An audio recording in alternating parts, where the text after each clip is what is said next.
नमस्कार। स्नातकोत्तर उत्तरार्ध अर्थशास्त्र के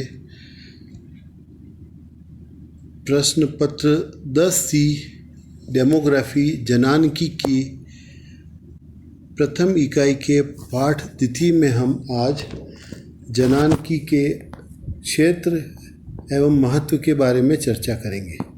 पिछले पाठ में हमने जनानकी की परिभाषा एवं परिचय की बात करते हुए देखा था कि जनानकी की एक सर्वसम्मत परिभाषा देना बहुत कठिन है, अतः इसके क्षेत्र और विशेष सामग्री के निर्धारण में भी वही कठिनाई सामने आती है। इस संदर्भ में दो प्रमुख विधियों का प्रयोग किया जाता है।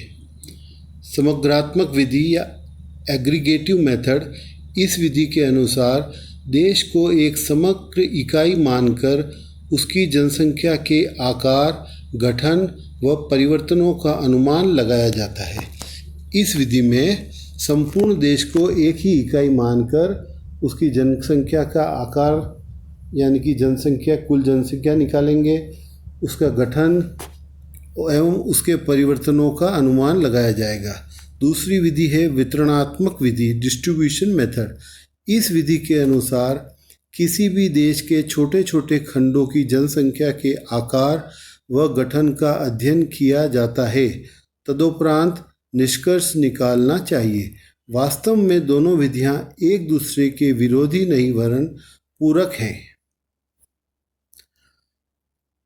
जनानकी का क्षेत्र एवं विशेष सामग्री के संदर्भ में थॉमसन तथा लेविस ने विश्व की जनसंख्या के वितरण का अध्ययन करने के लिए नगरीकरण तथा औद्योगिकरण के आधार पर 3 श्रेणियां बनाई।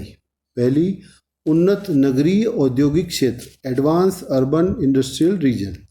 दूसरा, नव नगरीय औद्योगिक क्षेत्र या न्यू अर्बन इंडस्ट्रियल रीजन।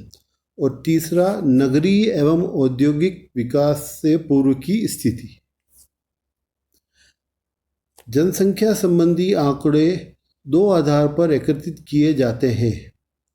पहला आधार है भौगोलिक इकाई यथा महाद्वीप, रेगिस्तान क्षेत्र, पर्वतीय तथा संपूर्ण विश्व का आधार मानकर, तथा दूसरा आधार है प्रशासनिक इकाई यथा देश, प्रदेश, जिला, शहर, ब्लॉक, नगर निगम, जिला परिषद, न्यायपालिका, ग्राम व मोहल्ले आदि को आधार मानकर। जनसंख्या के वितरण का अध्ययन जनघनत्व के आधार पर आसानी से किया जा सकता है।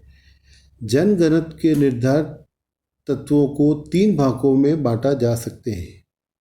पहला है भौगोलिक और प्राकृतिक कारण, जलवायु, वनस्पति, भू संरचना, पर्वत, पठार, मैदान, हिम क्षेत्र, वन क्षेत्र, रेगिस्तानी क्षेत्र इत्यादि।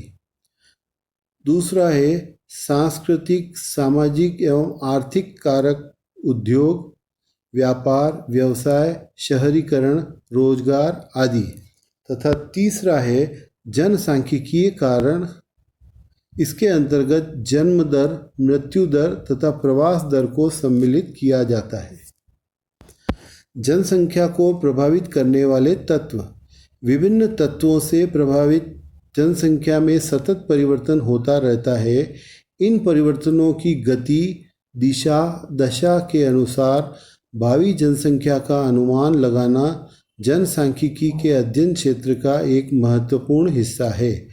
जनसांख्यिकी प्रवृत्तियों के साथ साथ सामाजिक, सांस्कृतिक, आर्थिक परिवर्तन भी जनसंख्या की संरचना तथा आकार को प्रभावित करते हैं। जनसंख्या नीति। आधुनिक जगत में जनसंख्या नीति जनसांख्यिकी के अध्ययन क्षेत्र का एक महत्वपूर्ण अंग बन गया है। जनसंख्या नीति जनसांख्यिकी के प्रति सरकारी चिंतन एवं निर्धारण नियंत्रण हेतु दस्तावेज होता है।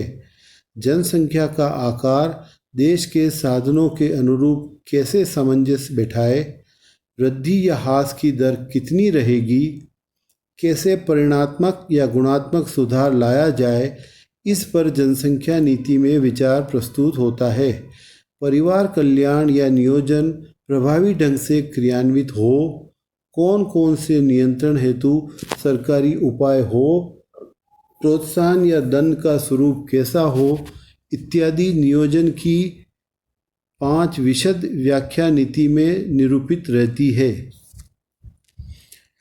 विश्व जनसंख्या सम्मेलनों एवं क्षेत्रीय जनसंख्या अध्ययन केंद्रों में जनसंख्या संबंधी निम्न विषयों का अध्ययन व विश्लेषण किया जाता है, जिसे जनसांख्यिकी क्षेत्र यानी स्कोप ऑफ डेमोग्राफी या जनानकी के क्षेत्र कहा जाता है। इसके अंतर्गत सम्मिलित किए जाने वाले तथ्य हैं प्रजनन शक्ति एवं प्रजनन दर, दूसरा है मृत्यु क्रम एवं अस्वस्थता, तीसरा है विवाह एवं वैवाहिक दरें प्रास्थिति, चौथा है आयु तथा लैंगिक संरचना, अगला है आवास एवं प्रवास।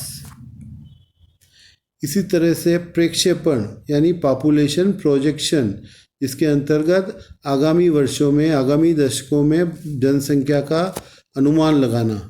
जनसंख्या एवं साधन, जनसंख्या और साधनों के बीच में समन्वय और उनके बीच में कितना गैप, कितना अंतर है उसका बारे में चर्चा करना। जनसंख्या का आकार, गठन एवं वितरण, इसके अंतर्गत जनसंख्या का आकार यानी कि कुल जनसंख्या कितनी है, उसका गठन कैसा है, स्त्री पुरुष कितने हैं, फिर उसमें वितरण, क्षेत्रवार वितरण, लिंगवार वितरण, आयुवार वितरण आदि। परिवार कल्याण एवं नियोजन, इसके अंतर्गत जनसंख्या में परिवार कल्याण और नियोजन हेतु क्या उपयोग हो सकता है उससे संबंधित आंकड़े। जनसांख्यिकीय मापन, अगला है जनसांख्यिकीय शोध, प्रशिक्षण, श्रम पूर्ति के जनसांख्यिकीय पहलू, जनसंख्या के गुणात्मक स्तंभ जैसे शिक्षा, आवास, जीवन शैली, जनसंख्या एवं सामाजिक आर्थिक विकास। इस प्रकार जनसंख्या का क्षेत्र एवं विषय सामग्री अत्यंत विस्तृत है तथा सामाजिक विज्ञान के कई विषयों के अंतर्गत इसका अध्ययन किया जाता है, जिसमें मुख्यतः अर्थशास्त्र, समाजशास्त्र, राजनीतिक विज्ञान, मानव विज्ञान आदि कई विषय हैं। हम अर्थशास्त्र की दृष्टि से इसका अध्ययन करेंगे। धन्यवाद।